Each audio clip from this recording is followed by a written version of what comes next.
Gloire à Dieu. Je vous souhaite la bienvenue à notre culte de dimanche merveilleux aujourd'hui au nom de Jésus. Joyeux dimanche glorieux pour vous. Bénédiction de dimanche pour vous. L'élévation de dimanche pour vous. Que le Seigneur nous bénisse de toutes les manières au nom de Jésus. Maintenant, avant que je vous apporte le message ce jour, je suis en train de regarder le 22 février prochain. Ce serait votre jour, votre heure, votre nuit de surnaturel, des merveilles surnaturelles. Nous avons commencé ce jeudi passé. Je crois que quand vous serez là pour commencer, vous devez venir avec ceux qui ont des problèmes, parce que s'il n'y a pas de problème, il ne peut pas avoir de solution. Lorsque vous venez ici avec ceux-là qui ont des problèmes, des défis, cette nuit-là serait une nuit de miracle, une nuit de puissance, une nuit de guérison, une nuit de délivrance pour tous au nom de Jésus. En réalité, ce serait un demi-journée. Salut, délivrance, miracle pour ta famille. Rassure-toi que vous qui êtes ici tous, promettez-moi que vous serez là ce jour-là. Et le Seigneur va apporter ses bénédictions sur votre promesse au nom de Jésus. Et pour chacun, partout, pas seulement ici, partout. Ce serait merveilleux. N'est-ce pas merveilleux? Nous avons des croisades mensuelles. Maintenant, nous avons la croisade de fin de mois. Je vous dis que cette année, toutes les méchancetés disparaîtront, toutes les maladies, toutes les faiblesses vont disparaître. Toute impossibilité de plusieurs années seront devenues possibles au nom de Jésus. Il y aura la lumière au lieu des ténèbres. Il y aura le feu, la ferveur au lieu de refroidissement. Il y aura l'élévation au soleil de la justice, à part la guérison sur ses ailes au nom de Jésus. La lumière pour toi. La lumière pour toi. La vie pour toi. Et la lumière de la parole va briller dans chaque cœur, chaque vie au nom de Jésus. Est-ce que je parle de toi? Père, au nom merveilleux de Jésus-Christ, nous venons ce jour et nous te demandons, même maintenant, la lumière de Christ et la lumière des Écritures et la lumière de l'Évangile brille dans chaque vie, chaque cœur, au nom de Jésus. Toutes choses qui appelées péché, efface-le de chaque vie. Tout ce qui est appelé maladie, enlève-les de chaque vie. Tout ce qui est appelé œuvre de Satan, détruis-les de chaque vie, de chaque personne au nom de Jésus. Permets à ce que ta lumière luise partout, dans chaque cœur, ô Éternel, toute cette année au nom de Jésus. Et aide-nous, Seigneur, à porter la lumière. Partout où nous allons, dans l'église, nous portons la lumière. À la maison, nous portons la lumière. Et notre vie va tellement briller au point que tous les hommes verront cela. Et ils vont glorifier notre Père, notre Dieu, qui est dans les cieux, au nom de Jésus. Confirmation dans chaque vie. Au nom de Jésus, nous avons prié. Que Dieu vous bénisse pour vous asseoir maintenant dans les bénédictions du Seigneur. Aujourd'hui, nous venons dans le message sur Nombre chapitre 13, Nombre chapitre 14 et Nombre chapitre 15. Le message est intitulé La préservation objective et dans la prière de notre privilège sur la terre promise. Nous avons la terre promise. Cela nous a été promis. Et nous avons le privilège sur la terre promise. Maintenant, nous voulons objectivement et dans la prière préserver tous nos privilèges sur la terre promise. La préservation objective est dans la prière de notre privilège sur la terre promise. Nous allons diviser le message en 3 parties. Numéro 1, nous voyons les leaders prominents qui ont espionné la terre promise. Numéro 2, la longévité promise sécurisée dans la terre désirable. Et numéro 3, c'est le péché de l'anarchie présomptueuse contre le Dieu prééminent. Venons au point numéro 1 ici. Point numéro 1, c'est les dirigeants prominents qui ont espionné la terre promise. Nombre, chapitre 13, au verset 1er. L'Éternel parla à Moïse et dit, au verset 2, envoie des hommes pour explorer le pays de Canaan que je donne aux enfants d'Israël. Tu enverras un homme de chacune des tribus de leur père, et tous seront des principaux d'entre eux. Au verset 3, il dit, Moïse les envoya du désert de Paran, d'après l'ordre de l'Éternel. Et tous ces hommes étaient chefs des enfants d'Israël. Par le commandement de Dieu, ces hommes furent choisis. Ils devaient aller sur la terre promise pour l'explorer, pour voir toutes les promesses de Dieu, à découvrir que la terre était exactement telle que Dieu l'avait promis. Et ils ont choisi des hommes, des dirigeants prominents qui sont allés pour explorer la terre promise. 3 choses ici, nous allons voir. Numéro 1, nous allons voir la révélation divine concernant la terre promise. Numéro 2, ils sont revenus avec un rapport décourageant sur la terre désirable. Numéro 3, c'est la réaction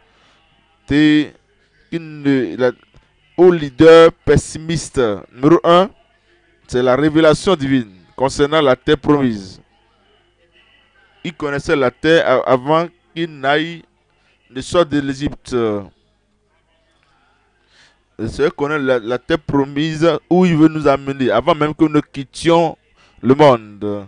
Il connaît le royaume de Dieu. Il connaît le royaume de la justice. Il connaît le royaume de toute suffisance. La terre promise qui nous a faite la révélation divine concernant la terre promise. Exode chapitre 3, je vous lis au verset 8. Exode 3, verset 8. Il dit, Exode 3, verset 8. Je suis descendu pour le délivrer de la main des Égyptiens et pour le faire monter de ce pays dans un bon et vaste pays. Dans un pays vaste et bon. Dans un pays où coule le lait et le miel. Dans les lieux qu'habitent les Cananéens, les Hésiens, les Amoréens, les Phérésiens, les Éviens et les Jébusiens. C'est pourquoi le Seigneur, c'est là il veut amener les anges. Il les amenait par la terre promise, la terre de plénitude, la terre de plaisir, la terre de provision. Tout est disponible pour eux. Voyez le verset 17. Verset 17. Et dit, verset 17, et j'ai dit, je vous ferai monter de l'Égypte où vous souffrez. Dans l'Égypte où vous souffrez, il va te faire sortir de là où tu souffres. L'affliction du passé, il n'y en a plus. Les soucis du passé, il va les enlever. Les souffrances du passé, plus jamais. Il veut les faire sortir de la souffrance de l'Égypte pour les faire entrer dans le pays, dans le pays des Cananéens, des Essiens, des Amoréens, des Phérésiens, des Éviens et des Jébusiens, dans un pays où coule le lait et le miel. Le lait et le miel. C'est-à-dire que toute partie du pays où ils ont, tout partout ils ont, ils verront l'abondance et la bonté du Seigneur qu'il a promis. Ce serait un pays où coule le lait et le miel. Voyez Apocalypse maintenant. Maintenant, nous venons de notre côté maintenant. Les enfants d'Israël, ils avaient leurs promesses. Nous, maintenant, nous les enfants d'Israël, maintenant, le peuple de Dieu, ceux qui sont sauvés par la grâce. Et ils sont sauvés dans la piété afin d'avoir la gloire, la grâce qui donne le salut et la piété qui montre notre salut, notre sanctification et la gloire qui montre la splendeur que Dieu auquel Dieu nous amène. Apocalypse chapitre 21, voyons le verset 3. Il dit au verset 3, et j'entendis du trône une forte voix qui disait, voici le tabernacle de Dieu avec les hommes. Il habitera avec eux et ils seront son peuple. Et Dieu lui-même sera avec eux. Cela parle de moi. Voilà le verset 4. Il dit, verset 4, il essuiera toute l'âme de leurs yeux. Et la mort ne sera plus. Tu as perdu un amen là-bas. Et il n'y aura plus de deuil, ni cri, ni douleur, car les premières choses ont disparu. Ça, c'est la terre où nous allons. C'est le lieu où nous allons. Ça, c'est notre terre promise. Plus de malédiction, plus de maladie. Plus de maladie là-bas, plus d'infirmité, plus de mort. Il n'y aura plus d'infliction. Il n'y aura plus de récession. Il n'y aura plus d'inflation. Il n'y aura plus de famine. Il n'y aura plus de souffrance. Nous allons y arriver. Parce que toutes les choses, premières choses, disparaîtront au nom de Jésus. Vous voyez ceci au verset 5. Il dit, verset 5, et celui qui était assis sur le trône dit, voici, je fais toutes choses nouvelles. Et il dit, écrit, car ces paroles sont certaines et véritables. Verset 6, il dit, et il me dit, c'est fait. Dites-le. Tout ce dont tu auras besoin, c'est fait. Toutes les bonnes choses que tu as désirées dans ta vie, c'est fait. Et toujours, souviens-toi du calvaire. C'est accompli. Le joug accompli. Le mal complètement détruit. Et toutes les tristesses sont passées pour moi. Pour moi, la vie sera vécue dans la joie du Seigneur au nom de Jésus. Et quand nous allons finir sur la terre, ce n'est pas assez de boire de l'eau, du rocher dans le désert. Ce n'est pas assez de manger la manne dans le désert. Oui, c'est bon la manne chaque jour. Oui, l'eau qui sort du rocher, c'est bon. Mais éventuellement, il voulait qu'ils aillent sur la terre promise. Oui, la guérison est ici, la joie est ici, le travail ici. Toutes ces provisions sont ici sur la terre. Mais il veut que nous ayons cette promise, le ciel. C'est fait. Et il dit ensuite, je suis l'alpha et l'oméga, le commencement et la fin. Et je vous donnerai, il dit, je donnerai à celui qui a soif, je donnerai de la source de l'eau, de la vie gratuitement. Voyez le verset 7. Verset 7, il dit, celui qui vaincra héritera ces choses. Et je serai son Dieu, et il sera mon fils. Je serai là. qui sera là au nom de Jésus. Maintenant, ils sont allés sur la terre pour l'explorer. Ces dirigeants furent choisis. Maintenant, ils sont revenus. Maintenant, au petit élément numéro 2, c'est le rapport décourageant sur la terre désirable. Le rapport décourageant sur la terre désirable. Nous venons dans Nombre chapitre 13, verset Nombre 13, verset 25. Ils sont revenus de l'exploration de la terre. Verset 25. Il fut de retour de l'exploration du pays au bout de 40 jours. À leur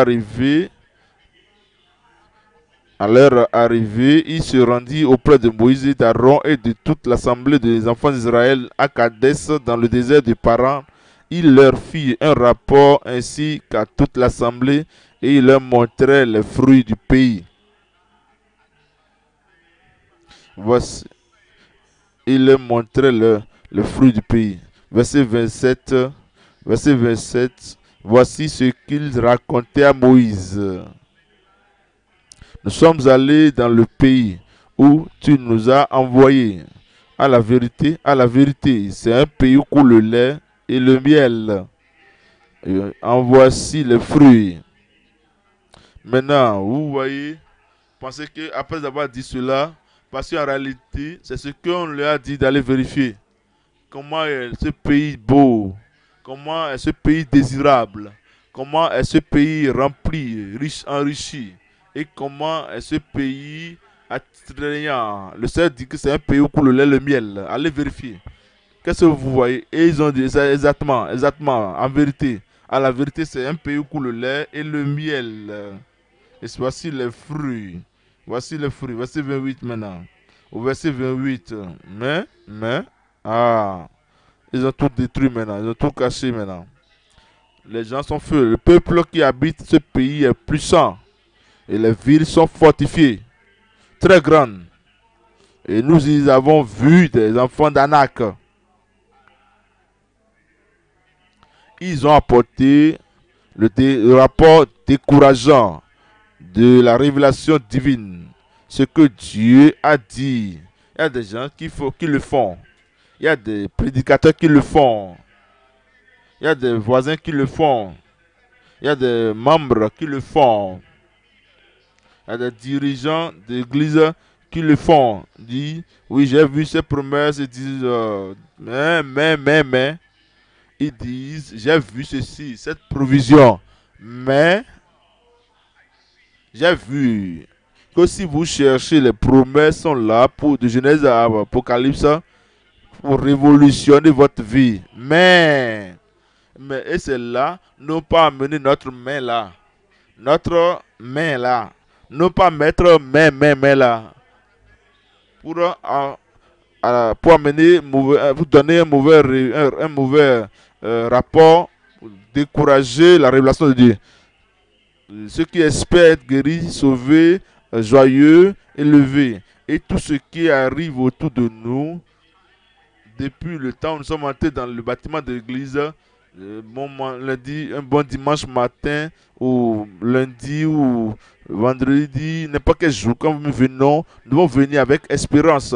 Et ceux-là qui touchent nos vies, et ceux-là qui entrent en relation avec nous, doivent nous montrer la promesse dans le pays, les privilèges dans le pays, les provisions dans le pays, par leurs œuvres, par leurs paroles, les chansons, par leurs dispositions, par leur stand, par leur debout, par leur relation avec nous. Ne doit pas apporter quelque chose de décourageant et dire oui, je sais, je connais la parole de Dieu comme ça.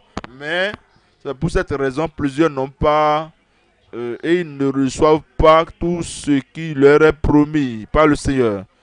Parce qu'il y a des gens, ceux qui apportent les informations sur la terre promise, les informations de la part du Seigneur, mettent leur main là, ils ajoutent leur main là, et avant de sortir, bien que nous avons entendu parler des promesses, nous ne recevons pas, nous n'avons pas, à cause de mains et de mains de ceux-là qui qui nous apporte les rapports. Voyez le verset 29 là. Et les Amalécites habitent la contrée du Midi. Les Égyptiens, les Jébusiens, les Amoréens habitent la montagne. Et les Cananéens habitent près de la mer et le long du Jourdain. Verset 30. Verset 30, là, il dit Caleb fit taire le peuple devant Moïse. Caleb dit taisez-vous. Vous savez, parfois, quand vous trouvez des gens qui apportent du découragement, dans des messages de découragement, de nouvelles décourageantes, ils veulent injecter leurs propres idéologies, leurs propres pensées. Ils sont affaiblis, ils veulent apporter la faiblesse dans la vie de la congrégation. Il doit avoir un Caleb qui va dire taisez-vous. Quelqu'un dit taisez-vous. Nous devons être en mesure de les réduire au silence. Vous savez ce que j'ai découvert dans l'église du Nouveau Testament, dans l'église de Dieu vivant, quand nous venons, il y a des milliers de promesses dans la parole de Dieu qui apportent les terres composées pour nous. Je découvre, je vois qu'il y a des gens comme ceux-là qui apportent des rapports décourageants. Ils entraînent des découragements, les insinuations de découragement, des attitudes de découragement, des actions de découragement. Et je vois que dans l'église du Nouveau Testament, personne ne leur a dit garde ton silence. Pourquoi peux-tu dire ça? Tu es en train de rabaisser la gloire de Dieu, les promesses de Dieu. Je vois qu'il n'y a pas de Caleb. Plusieurs fois, qui peut dire tais-toi. Tu dis quelque chose qui ne va pas permettre au peuple de Dieu d'avoir la foi, d'avoir le courage et d'avoir l'incitation de se lever pour avancer.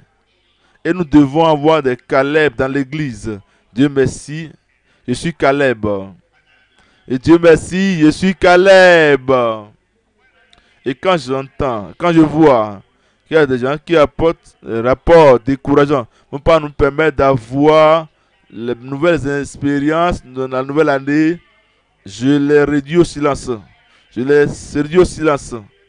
Et on dit, la Bible dit que Caleb fit taire le peuple et qui murmurait comme Moïse. Il dit, montons, emparons-nous du pays, nous y serons vainqueurs. Et qu'un doit crier Amen là-bas.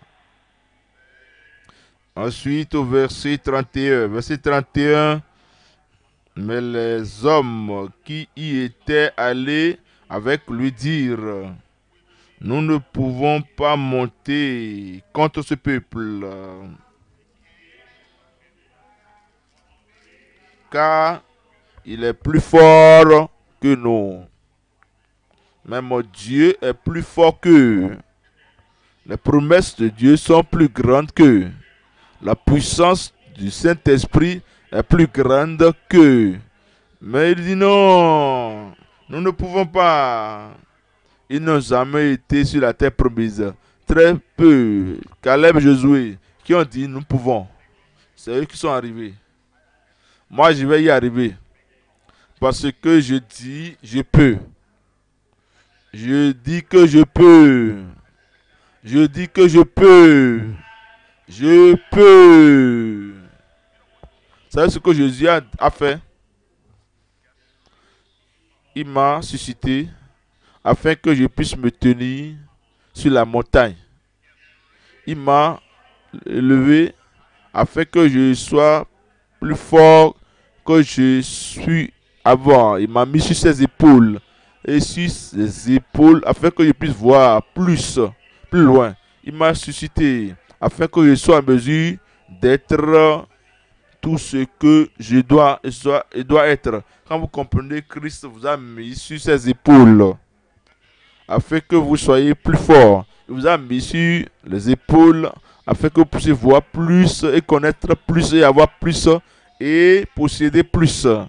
il vous a mis sur ses épaules afin que vous soyez en mesure d'être ce que vous n'avez jamais pensé que vous pouvez être.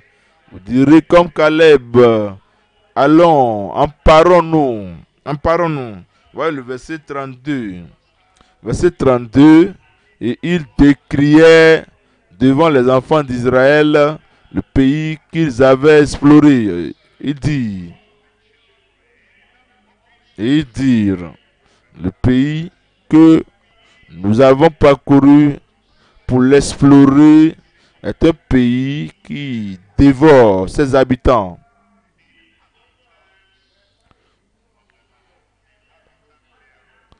Maintenant, ils ont amené encore un mensonge pour soutenir leur point. Et des gens, quand ils disent quelque chose de décourageant, quelque chose qui déchire le cœur, quelque chose qui va nous amener à regarder en arrière, d'accord? Si c'est le cas, pourquoi ne pas retourner en Égypte? Quelqu'un est venu dit, mais nous pouvons, hein. Dieu a dit qu'il est avec nous. Et Christ est Emmanuel, il est Dieu avec nous. Il veut toujours prouver qu'il ne peut pas et qu'il ne peut pas. Donc il faut qu'il mente maintenant et il mente. C'est un pays, ils disent que c'est un pays qui fait quoi, qui dévore ses habitants. Et tous ceux que nous y avons vus sont des hommes d'une haute taille. Voilà le verset 33. Verset 33. Et nous y avons vu les géants, enfants d'Anak, de la race des géants. Tous, et nous étions à nos yeux. Ça, c'est le problème. D'accord. Nous étions à nos yeux. C'est le vrai problème. Nous étions à nos yeux. Nous étions à nos yeux. Et au leur comme des sauterelles. Est-ce que vous êtes comme des sauterelles? Ce que vous voyez de Christ détermine ce que vous voyez de vous-même. Ce que vous voyez du grand Dieu qui nous a promis la vie éternelle et il ne peut pas mentir. Détermine ce que vous voyez de vous-même.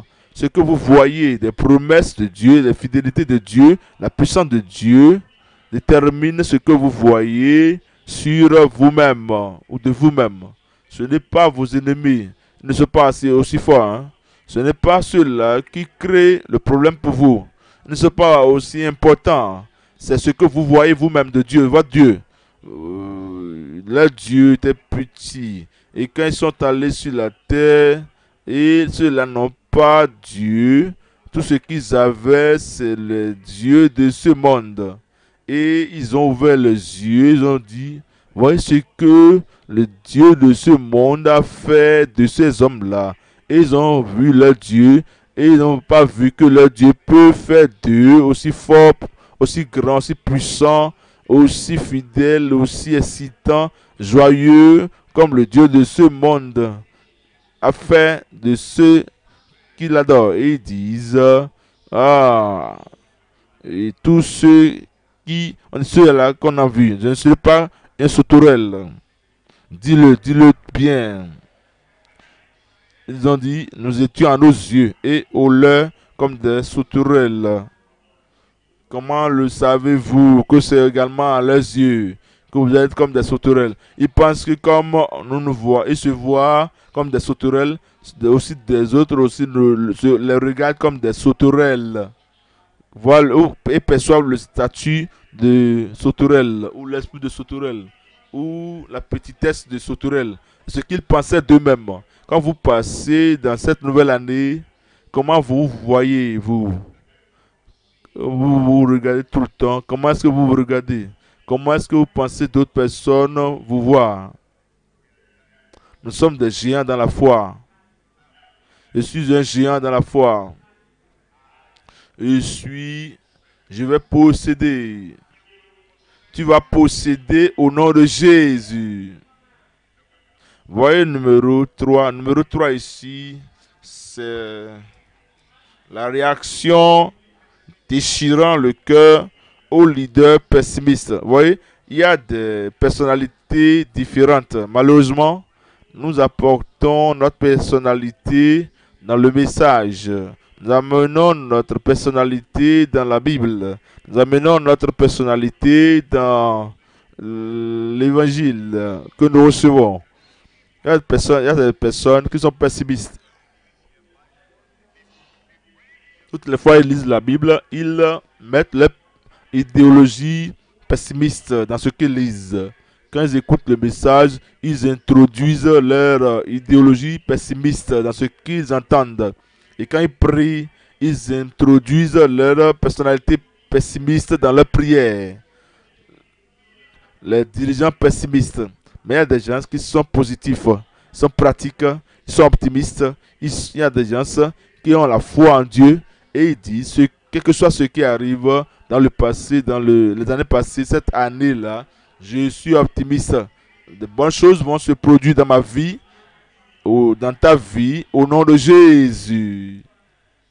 Vous voyez, nous devons ôter toutes ces attitudes pessimistes et idéologies pessimistes, ce que j'étais et là où j'allais et comment je me sentais, j'étais jamais en bonne santé, j'étais jamais en bon état. Je gère la vie, même cette année, je vais faire que gérer ma vie et comment est-ce que je peux dire quelque chose de bon va m'arriver.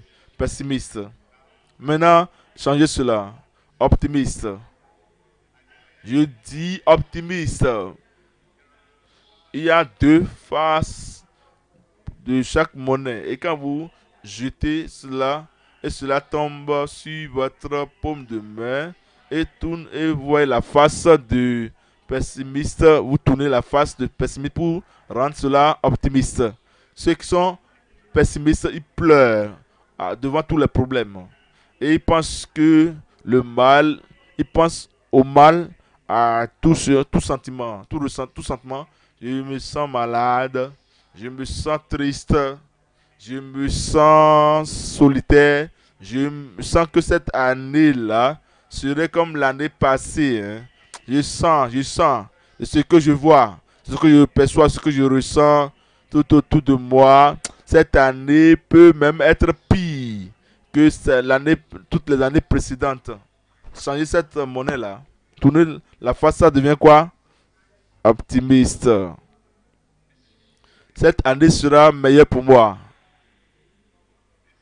Cette année, Dieu va t'élever.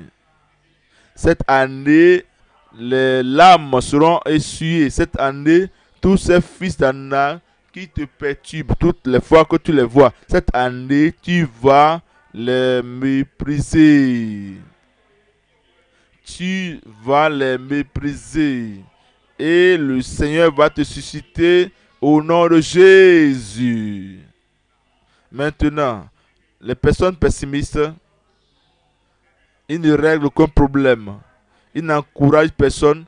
Ils n'élèvent personne.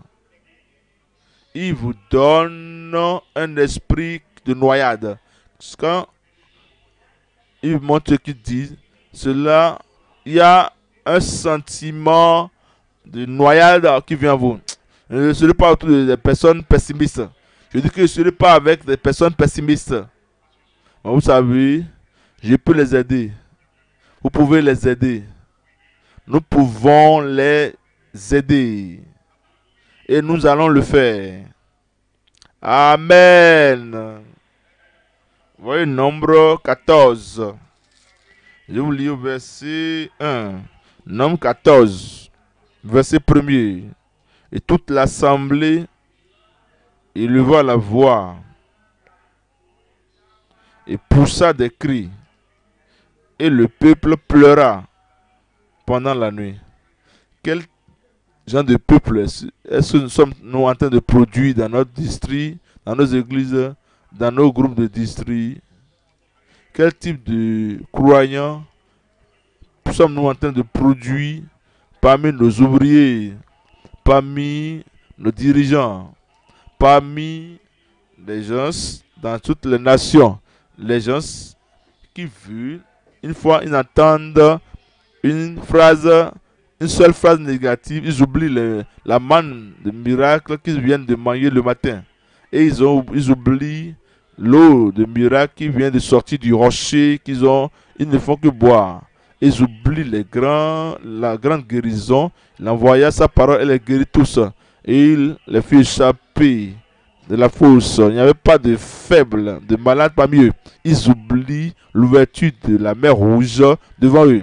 Et un peu de défis, un peu de problèmes, un peu de phrases négatives. Ils oublient tout ce qu'ils ont reçu. Pourquoi est-ce qu'on doit être comme ça? Et pourquoi ne pas dire Dieu qui accomplit ces 10 miracles sur la terre en Égypte avant de sortir de l'Égypte, il va nous amener là-bas.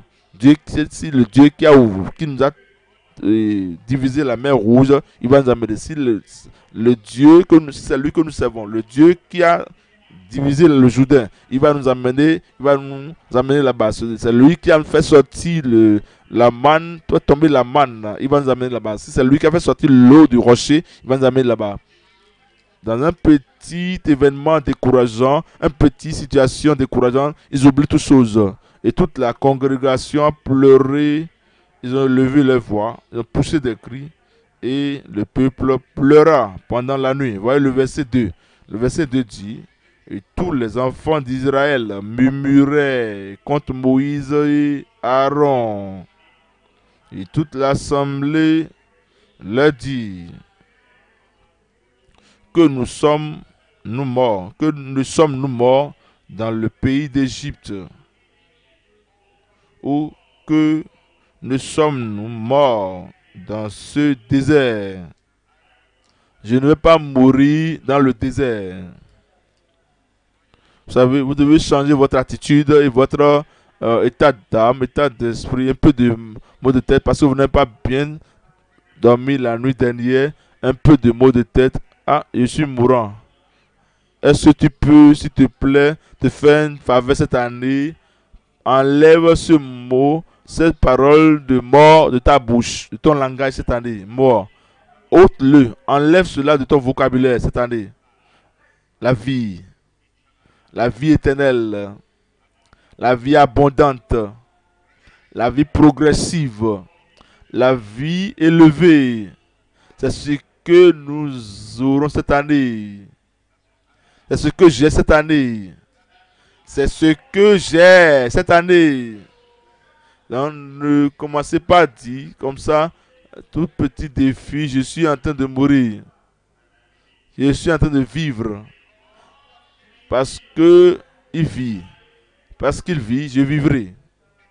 Parce qu'il a vaincu, je vais vaincre. Il voulait mourir dans ce désert. Est-ce que vous le savez que Dieu confirma leur parole? Eux tous qui avaient dit ça, ils étaient morts dans le désert parce que ils avaient ce qu'ils ont dit. Si tu sais que Dieu ne joue pas, ne fait pas de jeu avec quelqu'un, tu as ce que tu dis, que tu veux avoir, tu dis que tu vis, tu as la vie. Tu dis que tu es productif, tu as cela. Tu dis que tu as vaincu et tu as vaincu. Tu dis que tu es heureux et tu es heureux. Tu dis que tu as un bon foyer. Amen. Tu l'auras au nom de Jésus. Tu l'as au nom de Jésus. Ils ont reçu exactement ce qu'ils ont dit. Et nous avons ce que nous disons. Voyez le verset 6. Verset 6. Ici on nous dit: parmi ceux qui avaient exploré le pays, Josué fils de Nun et Caleb fils de Jephné déchirèrent leurs vêtements. Voyez le verset 7. Au verset 7, et parlait ainsi à toute l'assemblée des enfants d'Israël: le pays que nous avons parcouru pour explorer est un pays très bon. Excellent. Voyez le verset 8. Si l'Éternel nous est favorable, et il est favorable à nous, il nous mènera dans ce pays et nous le donnera. C'est un pays où coule le lait et le miel. Voilà le verset 9. Verset 9. Seulement ne soyez point rebelles contre l'Éternel et ne craignez point les gens de ce pays, car ils nous serviront de pâture. Amen. Leur défense leur a quitté. L'Éternel est avec nous. Emmanuel, il dit ils n'ont plus d'ombrage pour les couvrir. L'Éternel est avec nous. Emmanuel, Dieu est avec nous. Ne les craignez point. Amen. Ce que vous avez l'habitude de craindre, ne les craignez plus. Les anaques que vous avez commencé à craindre, ne les craignez plus. Les gens du peuple se tiennent à la porte et disent qu'ils ne vont pas entrer. Ne les craignez plus. Je ne vais plus les craindre. Voyez le verset 10. Verset 10, il dit toute l'assemblée parlait de les lapider lorsque la gloire de l'Éternel apparut sur la terre d'assignation devant tous les enfants d'Israël.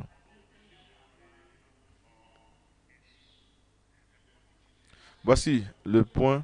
N'essayez pas, ne permettez pas que vos mots, vos paroles, que vos actions, ne permettez pas ce que votre disposition, ne permettez pas ce que votre présentation, la manière dont vous vous présentez, d'être un facteur décourageant dans la vie de quiconque. Cette année, tout dans cette église, nous voulons nous lever, avancer et avancer de l'avant, aller de l'avant.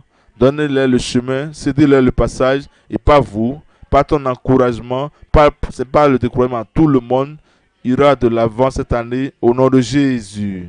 Voyez numéro 2. Numéro 2, nous voyons la longévité promise, sécurisée dans la terre désirable.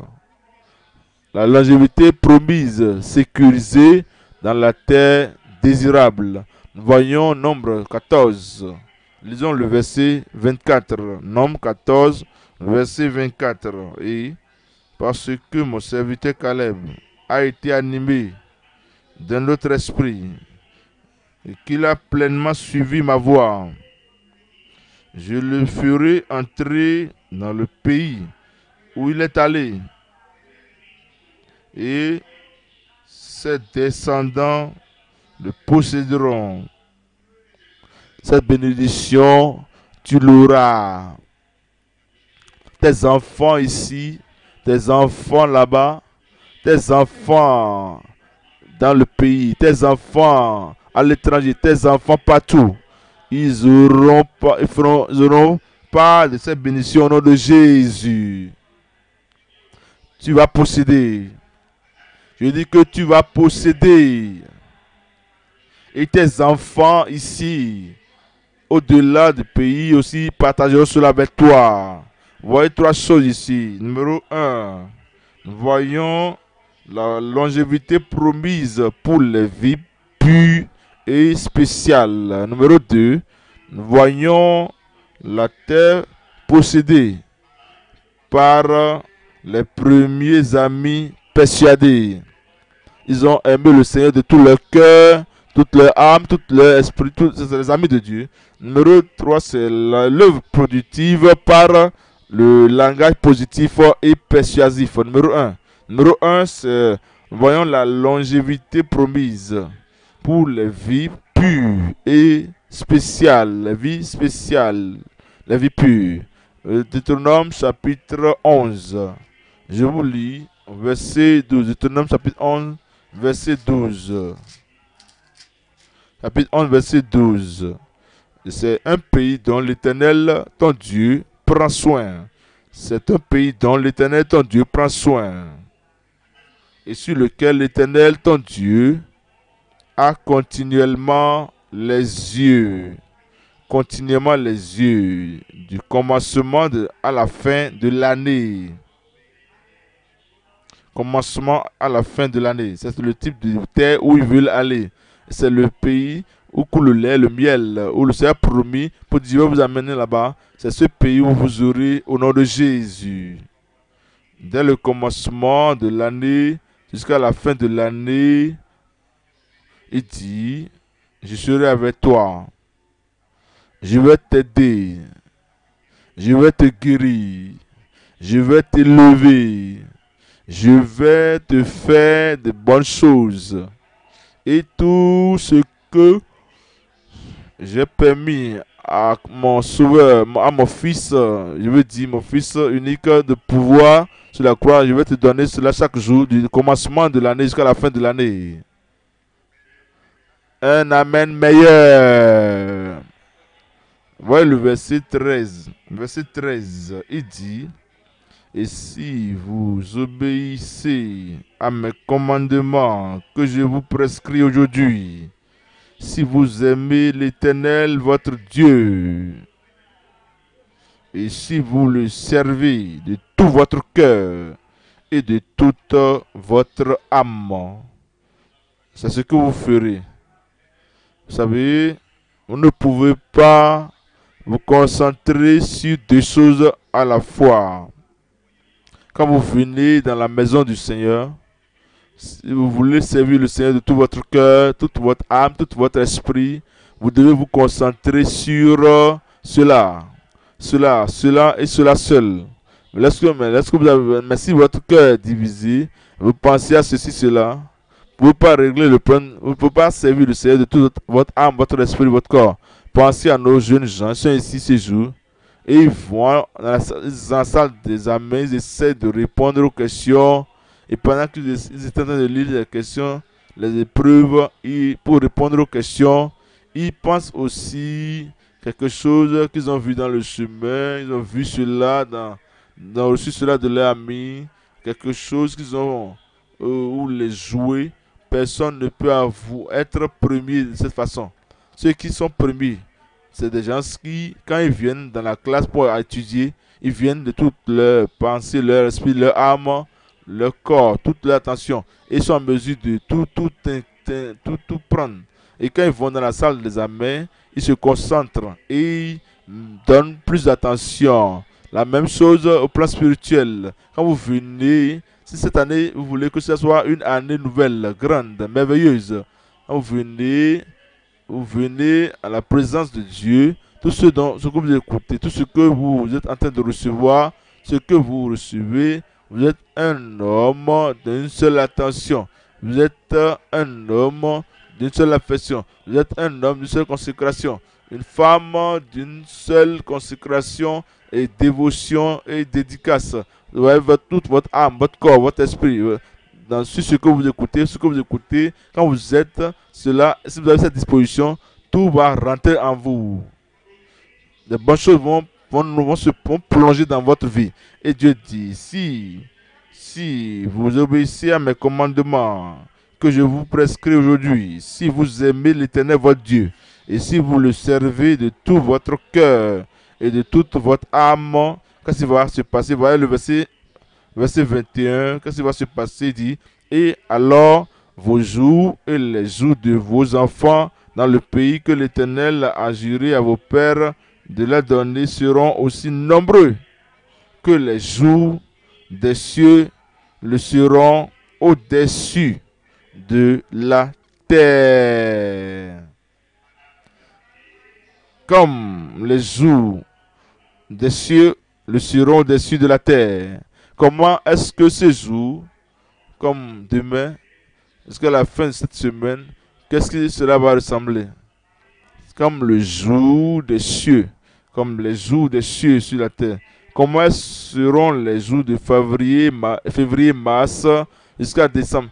Comment ressembleront ces jours?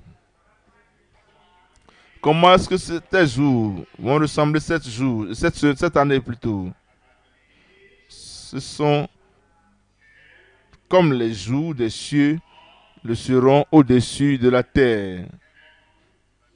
Les jours des cieux, Satan n'a pas le dernier mot. Les mauvais esprits n'ont pas le dernier mot. La maladie n'a pas le dernier mot. L'oppression n'a pas le dernier mot dans ta vie cette année. Dans ta vie cette année, dans tes sorties, dans tes entrées, ce sera comme les jours des cieux seront sur la terre. Les larmes sont essuyées, les tristesses ôtées. Ce sera comme si tu as visité le ciel t'a visité au commencement de chaque jour. La joie dont on n'en parle même pas. La longévité promise pour une vie pure et spéciale. Numéro 2, nous voyons la terre possédée par les premiers amis persuadés. Nombre 14, verset 30. Nombre 14 maintenant, verset 30. Sans doute.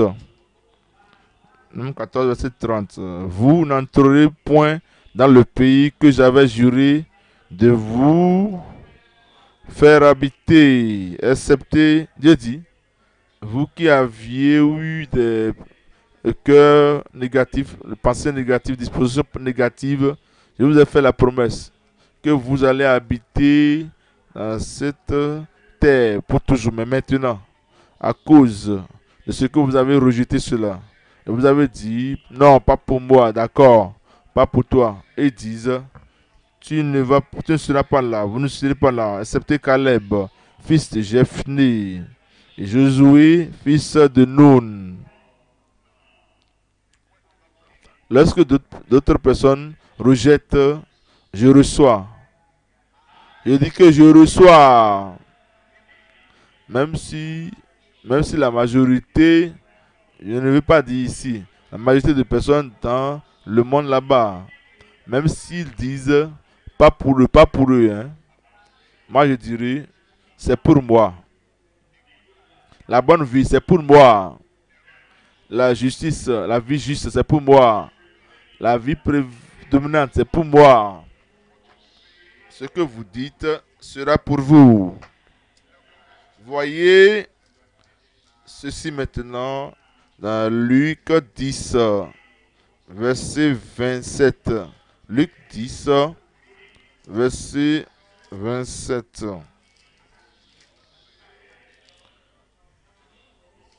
10, verset 27. Il répondit, tu aimeras le Seigneur ton Dieu de tout ton cœur, de toute ton âme, de toute ta force et de toute ta pensée, et ton prochain comme toi-même. Ça, c'est la concentration qu'il veut de nous. Tous les jours, un jour d'amour sera un jour de nouvelle vie. Tous les jours, c'est un jour d'amour. Ce sera un jour de vie en abondance. Tous les jours, un jour d'amour. Aimez l'Éternel de toute votre foi, votre âme, votre esprit, et aimez son voisin comme vous-même. Vous n'êtes pas renflouer la mine à quelqu'un. Ceux du monde ne vont pas aussi renflouer la mine envers vous. Si quelqu'un vous renfloie la mine, cela ne peut pas retenir de l'eau. Vous n'êtes pas en colère contre quelqu'un.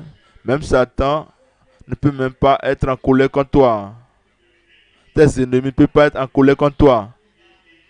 Parce que s'ils se fâchent contre toi, puisque tu n'es pas en colère contre quelqu'un, leur colère va disparaître dans l'air.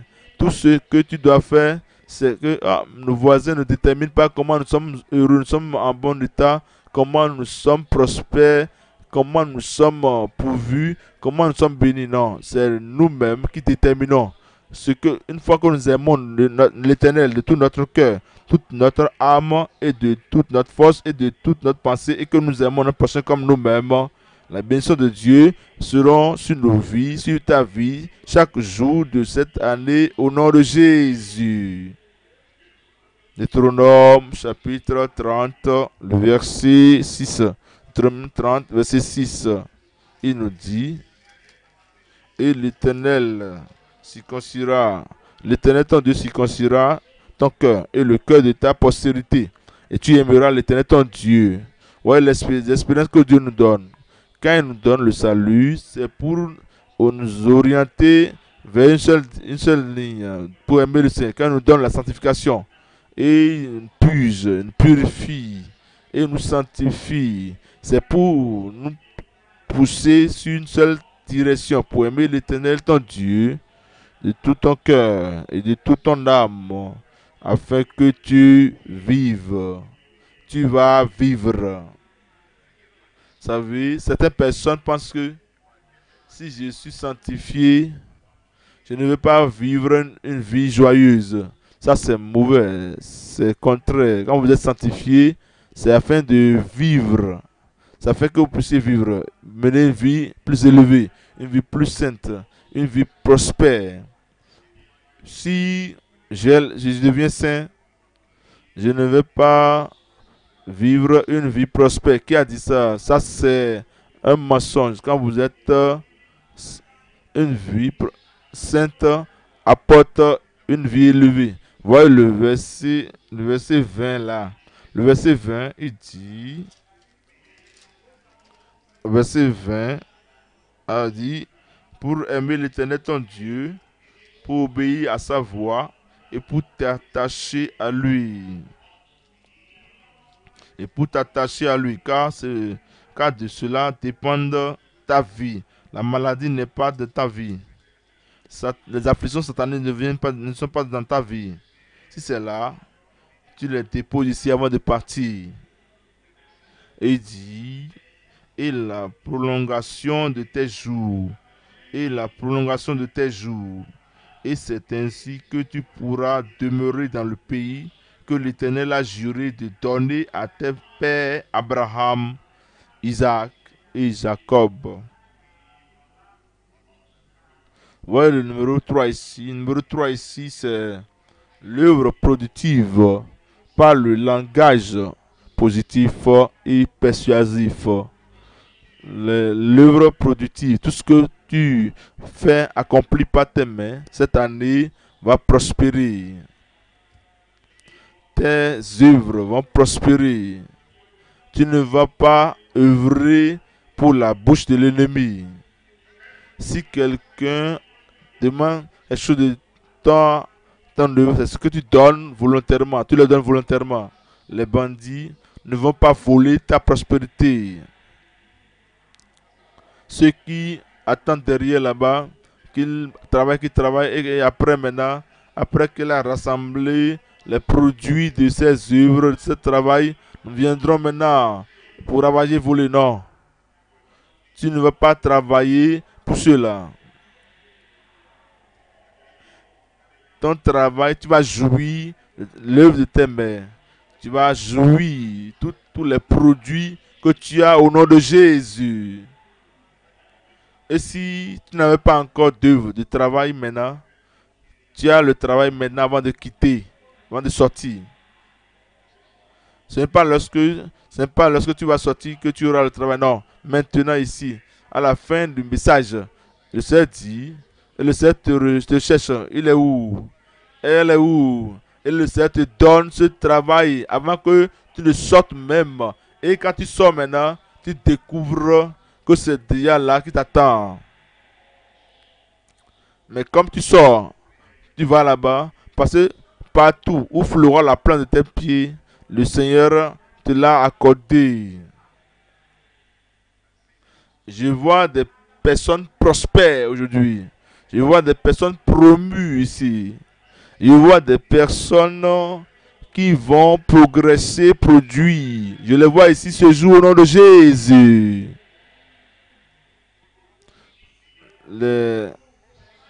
L'œuvre productive par le langage positif et persuasif. Ton travail produira des fruits. Nombre, chapitre 13. Nombre 13, verset. Caleb fit taire le peuple.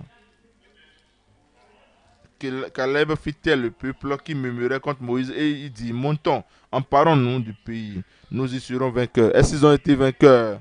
Est-ce que Caleb a possédé? Est-ce que c'est emparé? Ton langage va te donner la possession. Ton langage va te donner la productivité. Donnez bon amen. Car nous sommes capables, nous y serons vainqueurs. Si je dis, j'ai vaincu, j'ai vaincu. Si tu dis que tu as vaincu, tu as vaincu. Si tu ne vois pas des défis difficiles, si tu ne le dis pas, si tu ne dis pas pas de défis difficiles, comme quand je lisais, étudier, quand j'étudiais en tant qu'étudiant, j'ai lu quelque chose. C'est comme si c'est difficile. Après, j'étais maintenant chrétien. Maintenant, j'ai levé la tête au Seigneur. Et Seigneur, quelqu'un a écrit ceci. Si il a assez d'intelligence pour écrire ceci là, je dois avoir assez d'intelligence pour lire cela. Il a écrit ça, je peux lire ça. Il a écrit, tu peux lire. Si les non-croyants ont assez d'intelligence pour construire cette voie par leur connaissance ingénieuse, toi, chrétien, tu auras la même intelligence au nom de Jésus. Si les non-croyants, si ces Cananéens, Amoréens, les Amalécites et Phérésiens, Étiens, Éviens, s'ils ont assez de sagesse pour pouvoir boire, ils n'ont pas le Dieu d'en haut, toi tu as le Dieu d'en haut, ils ont pu, toi-même tu peux. Et tu le feras. Jeunes gens, je peux. Les papas et les mamans, je peux. Et les jeunes adultes, les frères et sœurs, je peux. Tu peux. Caleb même était devenu plus fort, plus en bonne santé, comme il marchait traversant le désert, il n'est jamais tombé malade. Il n'est jamais tombé. Il n'est pas mort. 45 ans après, il s'est approché de Josué. Il dit, Josué, tu me connais, tu connais mon histoire, tu connais la promesse qui m'a été donnée. Maintenant, j'ai 85 ans. Et je suis assez fort comme j'étais avant. Je suis en bon état que j'étais avant. Je cherche quelqu'un là-bas. Le Seigneur va te garder fort. Toutes choses que le Seigneur a prévues, que tu as accomplies sur la terre, tu ne vas pas mourir avant de les accomplir. Bonne santé. Fort. Actif.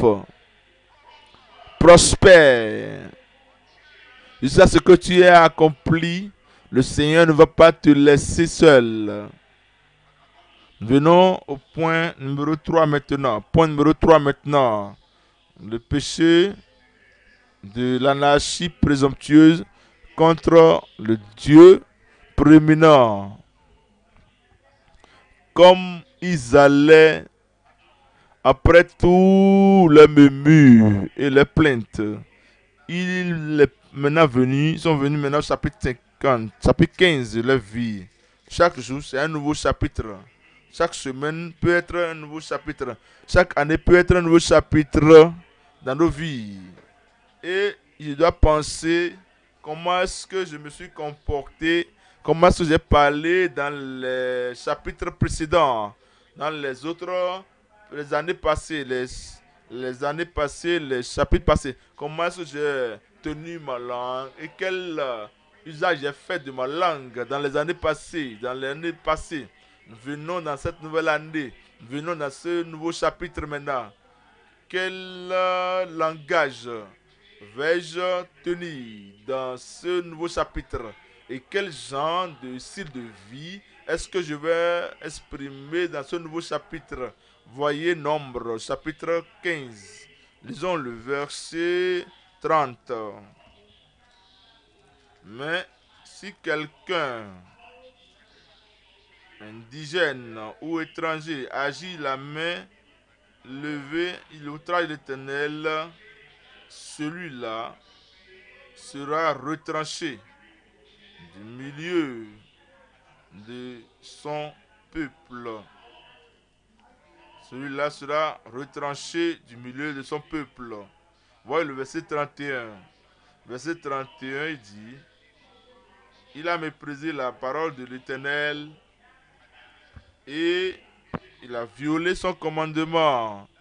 Celui-là sera retranché et portera la peine de son iniquité. Quand ils sont venus à ce chapitre, l'Éternel leur a parlé. Il leur a donné la parole de prophétie, la parole de puissance et la parole pour qu'ils mettent en pratique. Il dit, maintenant s'ils mettent de côté cette parole et faites quelque chose contraire à la parole que je vous ai donnée et vous agissez de façon présomptueuse, il dit, cela ne sera pas en votre faveur. C'est ce qui arrive. Il donne, c'est la loi de la gravité. Quand nous marchons contre la loi de la gravité et nous sautons du sommet d'un bâtiment à 10 étages pour marcher contre la loi, la règle, la loi de gravité, nous ne serons pas, ce ne sera pas en notre faveur. Si vous rentrez dans l'avion et pendant que l'avion est en train de bouger, vous sautez dans la folie, ouvrez la vitre de la porte et vous sautez, tombez dehors par terre. Et que ça, votre nom, et que vous soyez, que vous soyez, ce saut ne va pas ne sera pas en votre faveur parce que vous avez œuvré contre la parole présomptueusement. Vous avez agi la main levée. Que Dieu nous délivre du péché présomptueux. Que Dieu nous protège du péché présomptueux. Vous voyez 3 choses ici. Numéro 1. Numéro 1, le pécheur audacieux dans la présence du donateur de la loi. Numéro 2, la supplication décisive pour le pardon venant de Dieu. Numéro 3, la sanctification définie et la puissance pour la vie. Il y a numéro 1, vous choisissez ce que vous voulez. Numéro 2, vous choisissez ce que vous voulez. Il y a numéro 3, et choisissez numéro 3. Il dit que je choisis numéro 3. Satan ne peut pas choisir pour toi. Et Satan ne peut pas te pousser dans le péché présomptueux. Tu décides pour toi-même. Et la bonne décision que tu prends, cela a confirmé au ciel pour toi au nom de Jésus. Voilà le numéro 1 maintenant. Point numéro 1. Les pécheurs audacieux dans la présence du donateur de la loi. Voyons Nombre, chapitre 15. Lisons le verset 30. Nombre 15, verset 30. Mais, si quelqu'un, indigène ou étranger, agit la main levée, il outrage l'Éternel. Celui-là, il outrage l'Éternel. Et celui-là sera retranché du milieu de son peuple. Je ne serai pas retranché. Tu ne seras pas retranché au nom de Jésus. Nombre, chapitre 25, verset 1. Nombre 25, verset 1. Israël demeurait à Sittim. Et le peuple commença à se livrer à la débauche avec les filles de Moab. Voyez le verset 2. Verset 2. Elles invitaient le peuple au sacrifice de leur Dieu. Petit Dieu, petit Dieu, petit D. Et le peuple mangea et se prosterna devant leur Dieu, petit Dieu. Verset 3. Verset 3. Israël s'attacha à Baal-Péor. Et la colère de l'Éternel s'enflamma contre Israël. Voyez le verset 4 ici. Verset 4. L'Éternel dit à Moïse, assemble tous les chefs du peuple et fais pendre les coupables devant l'Éternel en face du soleil, afin que la colère ardente de l'Éternel se détourne d'Israël. Ils sont allés commettre le péché présomptueux. Ils ont permis au sentiment de leur chair, au désir de leur chair, le plaisir de leur chair, de prendre le dessus de leur vie. Cela ne va pas t'arriver. Voyez le verset 6. Au verset 6, et voici un homme des enfants d'Israël vint et amena vers ses frères une Madianite sous les yeux de Moïse, sous les yeux de Moïse et sous les yeux de toute l'assemblée des enfants d'Israël, tandis qu'il pleurait à l'entrée de la tente d'assignation. Ça, c'est un homme audacieux. Tout le monde était inquiet à cause du péché, à cause de la mort qui a pris place au milieu des enfants d'Israël. Mais cet homme était audacieux. Ce qui va arriver, qu'il arrive. Et il a conduit cette femme madianite. Le soir que éventuellement Fini est venu et a tiré la flèche et les deux sont morts. Tu ne vas pas mourir prématurément.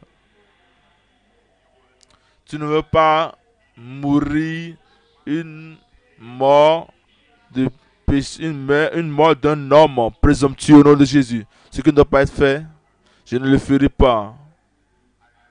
Je ne le ferai pas. Et le Seigneur va te préserver au nom de Jésus. Voyez Psaume 19, verset 13. Psaume 19, verset 13. Psaume 19, verset 13. Verset 14, lui second. Préserve aussi ton serviteur des orgueilleux. C'est une bonne prière que le Seigneur, il connaît la vérité, il connaît tes promesses, je connais tes préceptes, pour que je marche contre ça, pour que je fasse quelque chose contre ça. C'est comme si je suis en train de mépriser. Ça aussi, c'est un péché présomptueux. L'Éternel, tout moment, tous les jours, toutes les minutes de cette année, du reste de ma vie, je ne veux pas oser délibérément faire quelque chose contre ta parole que je sais que tu as ordonné. Préserve aussi ton serviteur des orgueilleux, qu'il ne domine point sur moi. Alors je serai intègre, tu seras intègre et innocent de grands péchés. Amen dans ta vie. Voyez le numéro 2 ici. Numéro 2 ici, c'est la supplication décisive pour le pardon venant de Dieu. Il devait être pardonné, recevoir le pardon du Seigneur.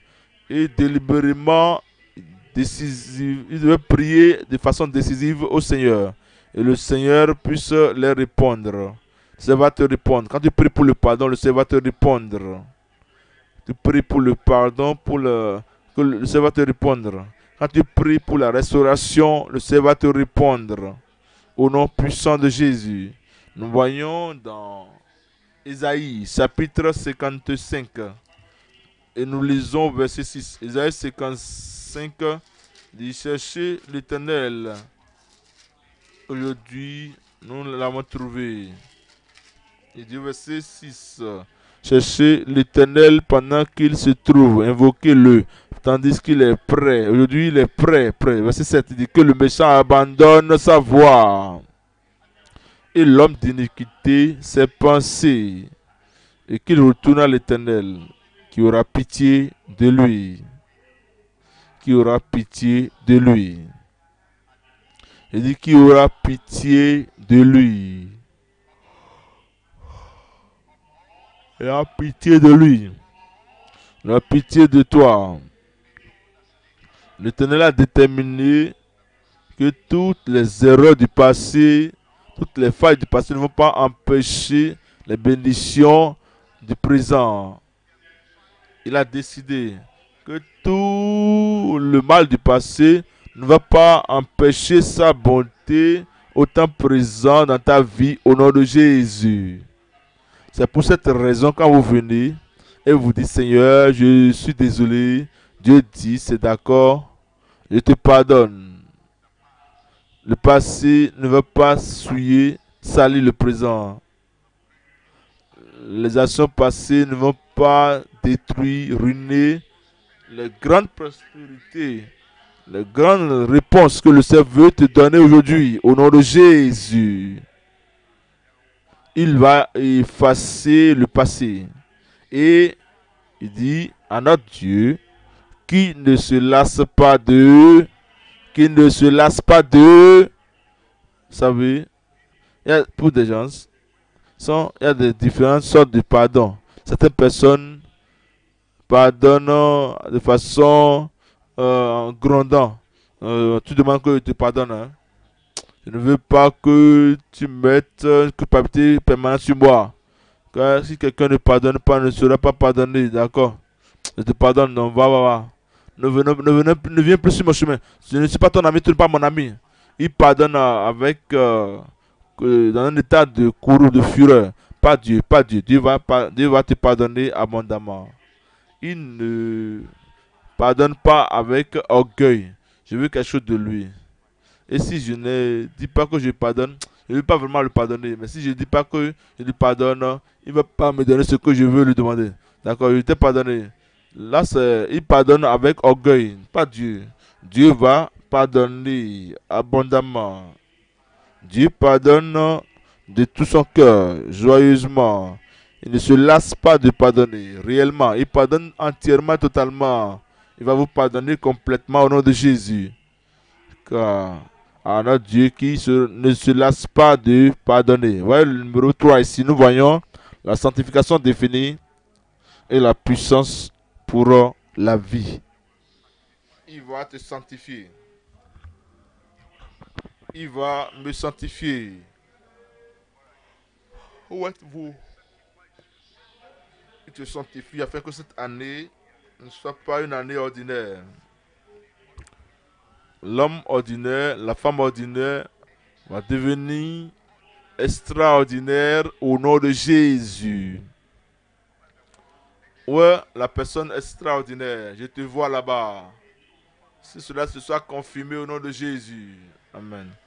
Voyons 1 Thessaloniciens chapitre 5, verset 22. Abstenez-vous toute apparence du mal.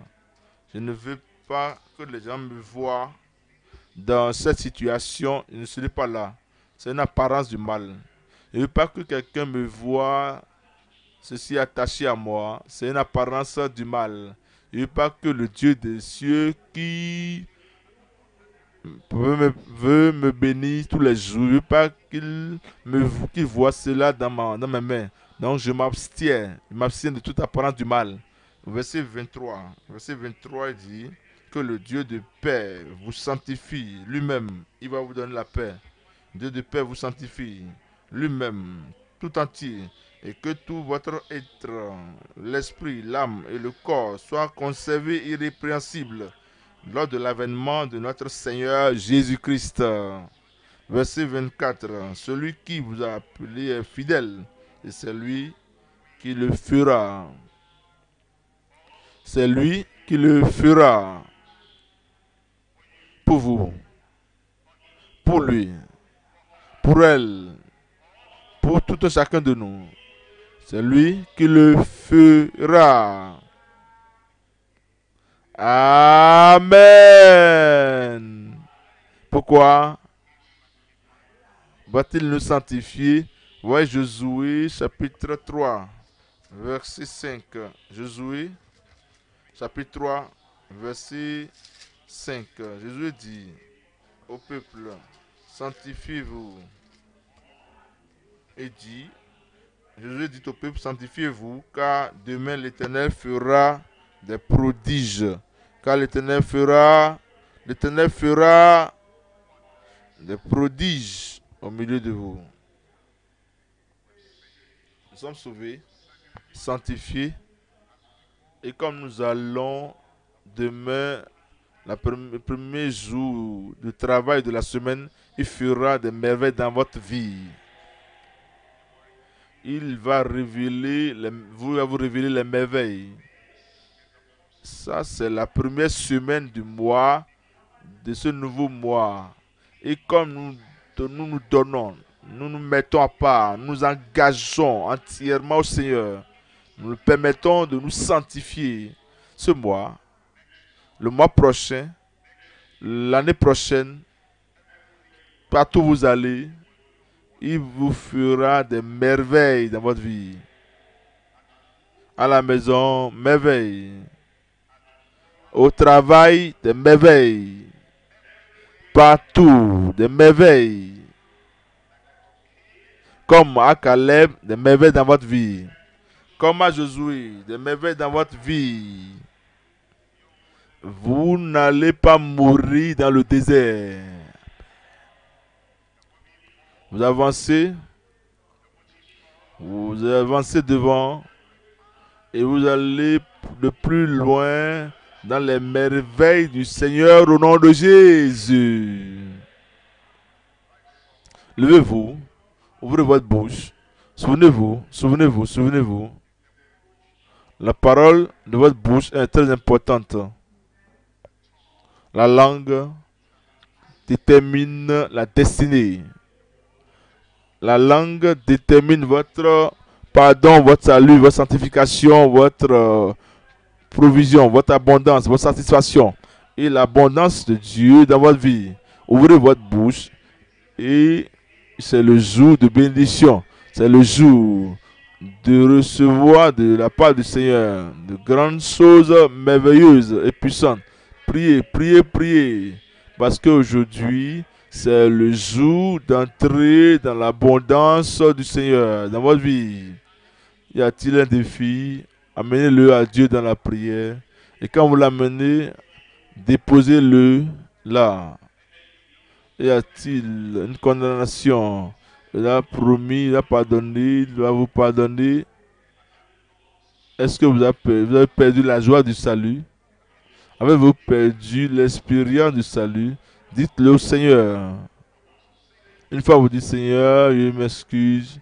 Je sais où je l'ai perdu. Je sais comment je l'ai perdu. Je veux la restauration maintenant. Il va vous donner cela maintenant. Celui qui nous a appelé, il est fidèle. Et c'est lui qui le fera. La paix du cœur. La joie dans le service. Vous cherchez cela, dites-le lui. Celui qui vous a appelé, c'est lui qui est fidèle. Et c'est lui qui le fera.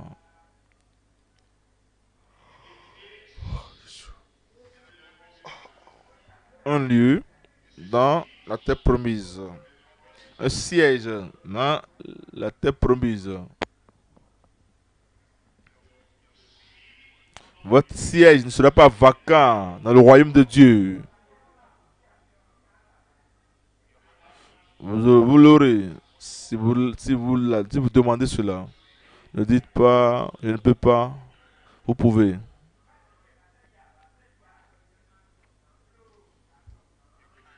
Vous pouvez. Ce qu'il vous a promis, vous pouvez l'avoir. La joie, vous pouvez l'avoir. La paix, vous pouvez l'avoir. La guérison, vous pouvez l'avoir. La délivrance, vous pouvez l'avoir. La bonté, vous pouvez l'avoir. C'est pour vous.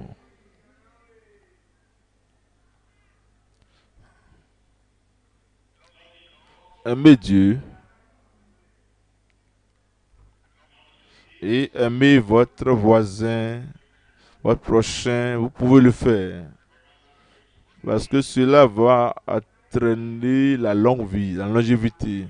La vie heureuse et longue. La vie joyeuse, longue.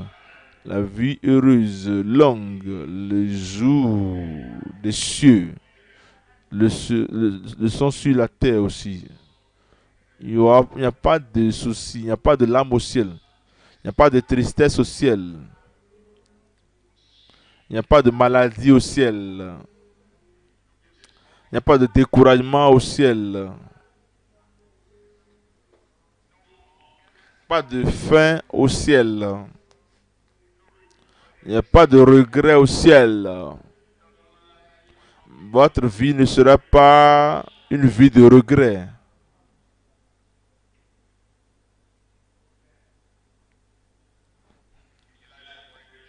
Une vie de réjouissance. Une vie pour moissonner les bonnes choses. Une vie prolongée. Une vie pure. Une vie prospère. C'est pour toi. Dis-le lui. Et il faut l'avoir. Dis-le lui. Reçois-le.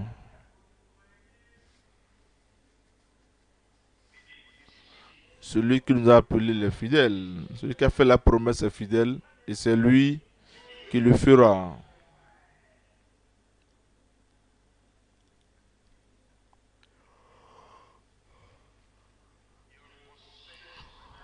On va posséder le pays. Les enfants de Dieu, comme le fils de Jacob, posséderont leur possession. Cette année, l'année de possession.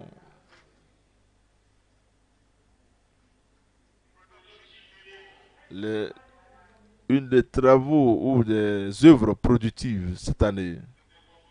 L'œuvre de tes mains va prospérer cette année.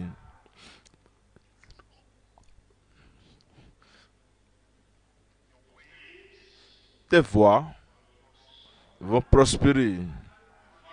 Ta famille va prospérer. Prie que Dieu te préserve du péché présomptueux.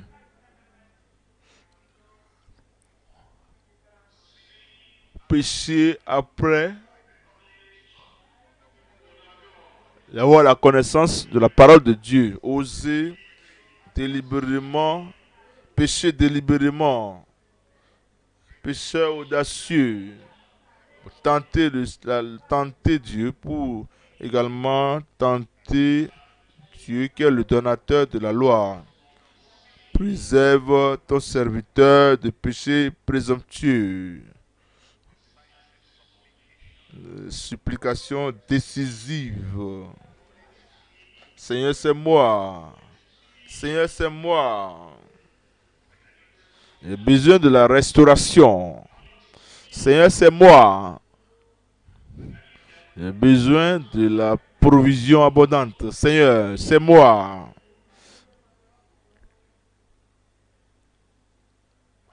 J'ai besoin de la joie du salut. Une fois encore. Seigneur, c'est moi. Décisive, définie. J'ai besoin d'un travail. J'ai besoin d'un travail. J'ai besoin de la santé. J'ai besoin de la force. Oui, Seigneur, c'est moi, c'est moi, c'est moi. Je viens à travers Christ. Fais-le pour moi. Décisive. Définie. La sanctification définie. Il le fera pour toi. La sainteté. Il le fera pour toi. La délivrance. Il le fera. La domination, il le fera. C'est lui, il est fidèle. Lui qui nous a appelés est fidèle. Et c'est lui qui le fera.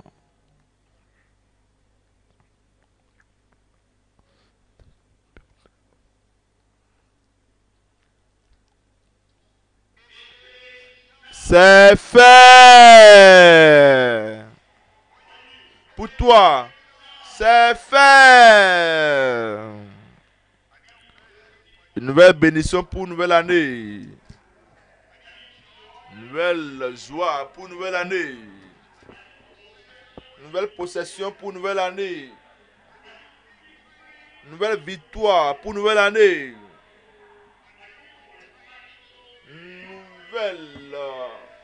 Nouveau titre pour une nouvelle année. Et une nouvelle utilité pour une nouvelle année. Une nouvelle pour toi. Pour un homme nouveau comme toi. Je suis nouveau. Je suis nouveau. Les anciennes tristesses sont passées.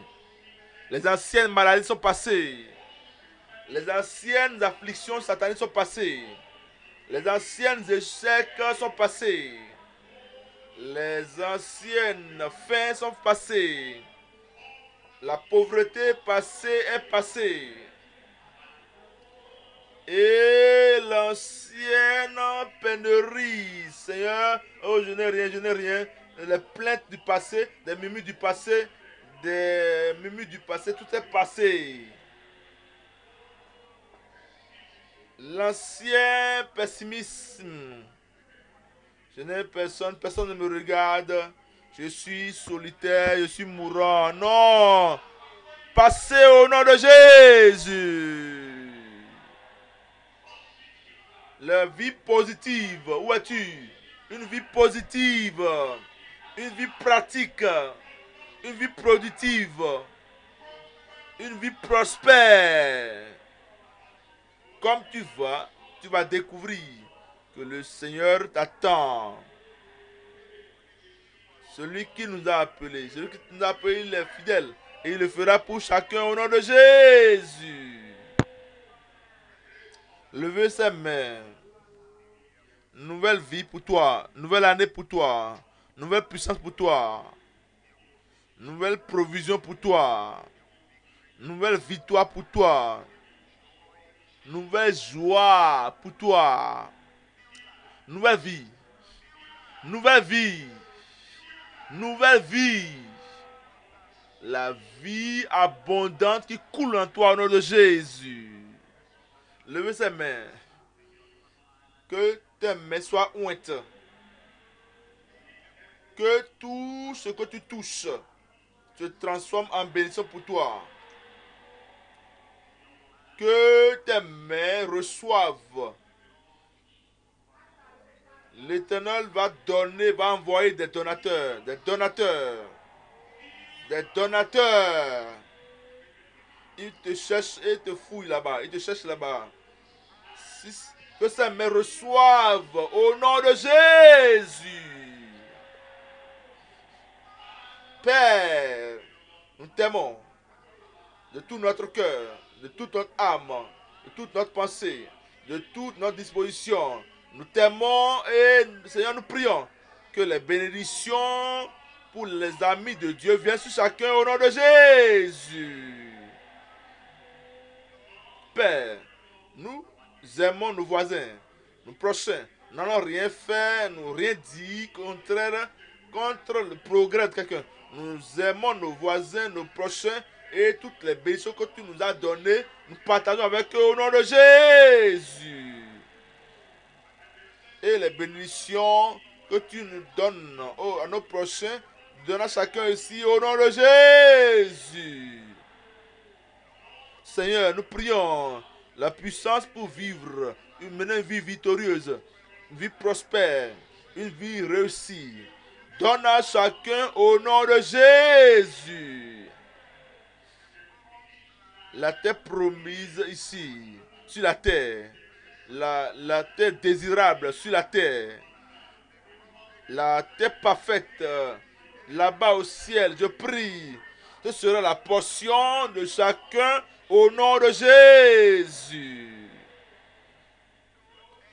Aucun ennemi, aucun amalécite, aucun amorien ne va empêcher quelqu'un ici de recevoir ou d'atteindre, de parvenir à cette terre promise où coule le lait, le miel au nom de Jésus. Aucune, aucune faiblesse personnelle ou aucun péché secret ne va empêcher quelqu'un ici. Tu vas atteindre cette terre désirable au nom de Jésus. Cette année, le Seigneur a dit des choses merveilleuses te concernant. Le Seigneur a dit des choses merveilleuses concernant ton aller-retour. Le Seigneur a dit des choses merveilleuses concernant toi et ta famille. Le Seigneur a dit des choses merveilleuses concernant, de toute manière, partout où tu vas.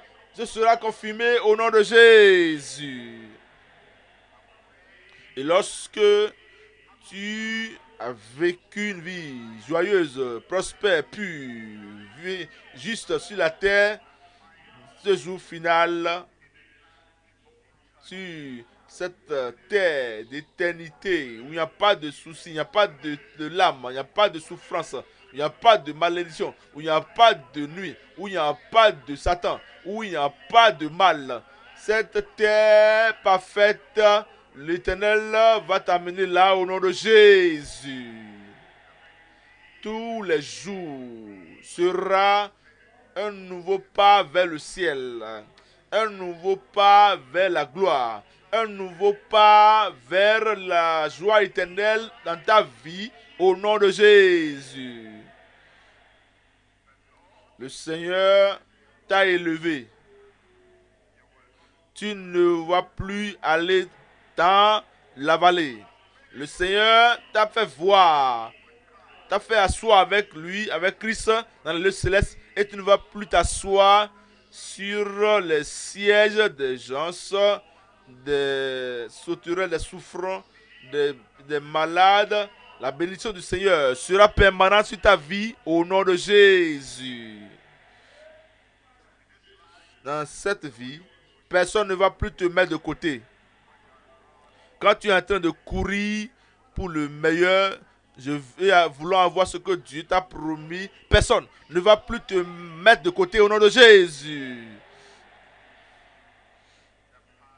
Le passé est passé. Le présent sera merveilleux, plus belle. Le présent sera joyeux. Le Seigneur te rend joyeux. Le Seigneur te garde joyeux. Le Seigneur augmente la joie et le bonheur sur ta vie au nom de Jésus. Les larmes sont essuyées. Merci Seigneur. Merci Seigneur. C'est accompli.